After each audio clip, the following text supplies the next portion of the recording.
Alright, so really not really like the in front of the camera muff. Fuck all that shit. I got a thought and I gotta share that shit. So I'm gonna do this. Man, I didn't even want to do this type of shit. But anyway, this last dance shit got me thinking. Couple takes motherfuckers ain't really talking about. So off the rip, I was a young pup when Jordan was one of them first three, so I barely even remember that shit. But I remember very clearly them last three he won. I'm an 87 baby, so yeah. But anyway, couple things. They definitely, if had everything played out right, yeah, I think personally, I might be wrong, but I think they could have came back and won won a fourth in a row. Would have been Jordan and Pippen, Phil seventh. Would have been Rodman and Kerr and a couple of the motherfuckers. Would have been cool coaches. Would have been they fourth. But I think that would have happened. But I think a few things got in the way of that shit. Now, Skip Bayless highlighted on Undisputed. Shout out Undisputed. I love that show. Fucks with Shannon and Skip's takes on everything. I've been fucking with Skip for a long time. But or at least fucking with watching him. But anyway, uh Skip highlighted what was highlighted at the end of episode 10 shit on the last dance. Phil was offered the opportunity to come back. Phil was like, fuck that shit.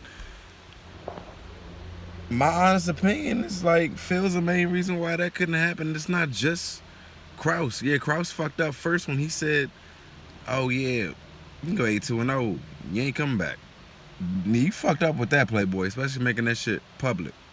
R.I.P. Jerry Krause.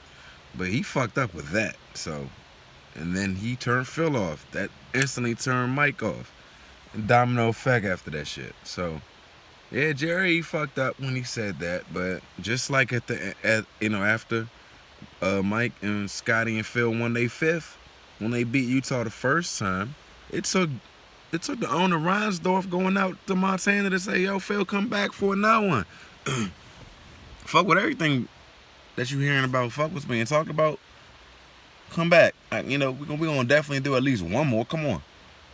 And you know, allegedly he said that shit for the seventh. Mike, Phil, and Scotty seventh. Everybody else is fourth or whatever the fuck. But the organization seventh. He offered Phil that chance. But by then, I mean, damn, you done drug that nigga's whole stilo for a whole basketball season. Like, yeah, fuck him. 82-0 don't matter. You're not coming back. If I'm Phil, I've assisted in a meaningful way of winning the organization's 6 championships, helping solidify the greatest talent as the greatest player ever. You gonna play me like that publicly? Like, it's one thing to talk that bullshit behind closed doors. That might just be business. Fuck it, it's a cutthroat. But to talk that shit public, oh, you taking it to another level. Now you trying to see what I'm gonna do. So I gotta be like, all right, well, fuck you too, or else what I look like. So I understand Phil and really not fucking with the whole Reinsdorf saying, hey, you wanna come back for another one? After they beat Utah the second time. I understand Phil being like, fuck that shit. But also, that's a reason though. Although I understand it, that's still a reason that we can't get by. Once Phil was like, yeah, nah, fuck all that, it was a wrap. Because if Phil could let that shit go, which I cannot blame him for not letting go, because I know I couldn't have let that shit go. Fuck that. I'm not letting no little motherfucking Jerry Krause motherfucker tell me as a 6-time world champ, oh, you can't come back for some bullshit. Fuck out of here, organizations win championships. Boy, if you don't get the fuck out of my face. But anyway, acting like you help these niggas embrace Zen Buddha bullshit. I made Michael Jordan fuck with Buddha. You talking about organizations win championship. Nigga, I made Michael Jordan want to pass the ball to John Paxson, Steve Kerr, and a whole bunch of other motherfuckers. Fuck out of here. Even when Jordan retired, I'm out here winning 55 games, going to the Eastern Conference Championship, and if one for Hugh Hollins, might have done some other shit, but we ain't gonna talk about that. And it's just, anyway. Yeah, so Phil Jackson's the GOAT, greatest coach of all time. But he also assisted in that downplay. But he wasn't the first one. Jerry Krause was the first one. Reinsdorf was the main one. because he let Krause be that first one. So Reinsdorf is the main one. Krause might have been the first one. Phil said fuck it after that, and Mike said fuck it after that. Pippen was way overdue to get paid. So just because of that element, and that's my next point, Pippen. That's my next point. Scottie Pippen would have definitely, they would have had to give him some money to come back for that 99-2000 run. I'm sorry, that 98-99 run, because that's what that would have been. That was also the lockout year, but they would have had to give Pip some money because he wasn't coming back for no short shit, period. Like, they would have had to, that sign and trade would have had to been a sign. No trade, just a sign. Minimum. Because he would have been going to Texas, and that's a tax-free state. Shout out Texas. Yeah, he would have had minimum that same money he went to Houston for. He would have had to keep that minimum same money to stay in Chicago, minimum. So they would have had to, figure that out. Mike might have had to make some moves, whoever. They might have to figure that one out. But Pippen would have been a bridge to cross. That, that man wasn't fucking with shit going into that 98 season, 97, 98. He was like, what was his words? I'm not going to fuck my summer up. That's what he said. So yeah, that'd have been a bridge to cross. You'd have had to get Pippen back on board. But if they could get Phil back on board, then they would have had Mike back on board. It would have been maybe easier to get Pippen back on board if they could just figure out that money. And then you get everybody else would have probably fell right in line. And then who knows? You know what I'm saying? But what made me really want to do this whole video shit was I was just sitting back watching. I was watching earlier this morning, it's evening time, East Coast, about 8, it's about evening time, 8 o'clock. But after 8, a little after 8. But earlier today I was watching that Skip and Shannon shit this morning. Their recap. I watched that opening 23-minute segment. Shout out that YouTube page. Go ahead and follow that. That's a good follow. That's a good subscription. But I was watching that. But I got caught up. So put that shit on pause. Came back to it just now. I ain't even finished it yet. That's how much this thought was just crushing my soul. I had to get it off. But behind closed doors, let me just take y'all into what I'm thinking was going on. It's, coming off that Pippen talk with the money shit, they got to figure out some shit. Now, they said on the documentary that these dudes was coming up, certain dudes was coming up, and their market value at that time was not going to be what Chicago was willing to see them as. So there was going to be a discrepancy there. They could get more fucking with somewhere else than staying home. And maybe they would want to do that. For a lot of them dudes coming off of winning 3 chips. For Pippen coming off of 6. That cannot be understated. So, yeah. And at that point, he got drafted in 87. So he had played 11 years at that point. And your man won 6 chips. As a second fiddle. But he won 6 chips. And helped win 6 chips. So he had a gripe. And a justifiable gripe.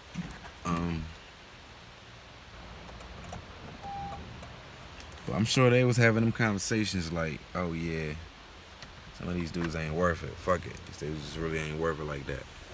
So, but I'm sure they, how do you reconcile? Someone put up the graphic on, I was also watching that First Take, First Things First, with Nick Wright, Jenna Wolf. They had Chris Broussard and somebody else.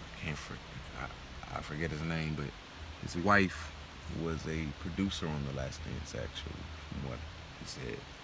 But anyway, Miss Libby Geis, I think her name is. I might be messing that up, but it was all 4 of them on. And they were trying to figure out how it all could have worked. I wonder what kind of conversations as far as market value was going on.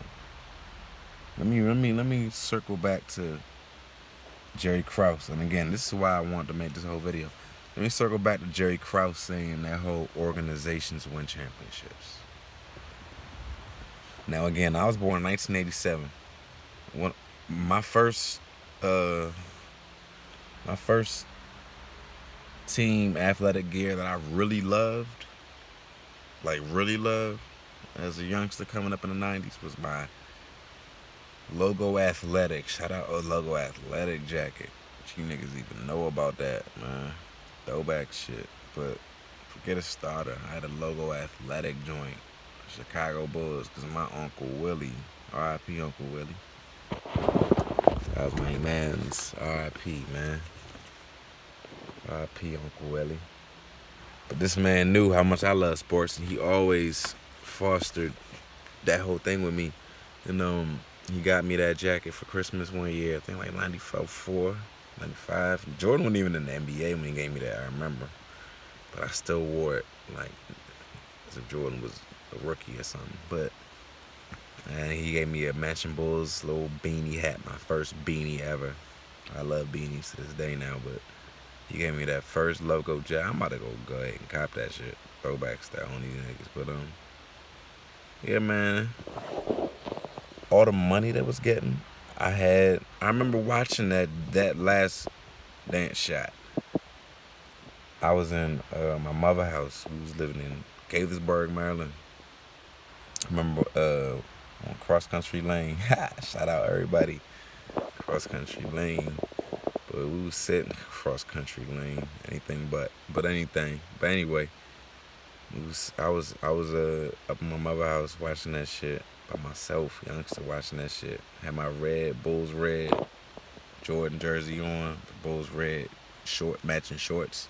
I had my black and red 13s on. I thought I was he, and he was I. And I was him. Watching that shit, living on my edge of my seat with every shot, stress, and a motherfucker. I had everything. Most of that apparel I just named. Michael Jordan didn't get none. Got a piece of them 13s I was wearing, but shorts, jersey, a jacket, a hat. That's 4 out of 5 items that I just talked about. That's 80% of the shit I love as far as apparel. But I love to wear. Bulls got that shit. I'm saying all of that shit to say for all my money following motherfuckers out there. Yeah. I know Jerry Krause probably had a conversation when he was talking to Reinsdorf about that whole organization to win championships. I know he was like, man, we could just sign. We can get whoever we want. We can get whoever we want. We about to be the Yankees out here, basketball. We coming off all this success. We got all this money. Yeah, there's a salary cap, but we gonna figure that out. And just to show everybody, because organizations win championships, we're gonna show them that this is what we do. But this is something that has been talked about over time, but it's not getting talked about right now. It's that Michael Jordan effect. It's that Michael Jordan effect. I'm only 33. Almost. I'm actually 32, but I'll be 33 in a couple weeks. But I only remember one person as a free agent talking that I want to go to Chicago shit. If they was a bomb, likes that kind of dude in the NBA. Marquee dude. And I don't know how much that's even true, but follow me real quick for my fans who can remember. And he wasn't a free agent, my bad. He was just a player and he was trying to get out of where he was at. R.I.P. my man, Kobe Bryant. That's the only player marquee-wise that I can ever remember being willing to entertain seriously Chicago talk. They say Carmelo entertained that shit. I don't know. They ain't offering money. They offered him the same money that L.A. offered him. But he went back to New York for that bag, 120-something mil. 126, I think, after he cut the hometown discount. Shout out Melo. Get that bag. But, Kobe the only one who, and that was only when Kobe was ready to talk that trade me now shit. And that's before Kupchak and them pulled off the heist and grabbed up Pau Gasol. Right before that, Kobe was so disgusted, he was ready to go to Chicago. Allegedly.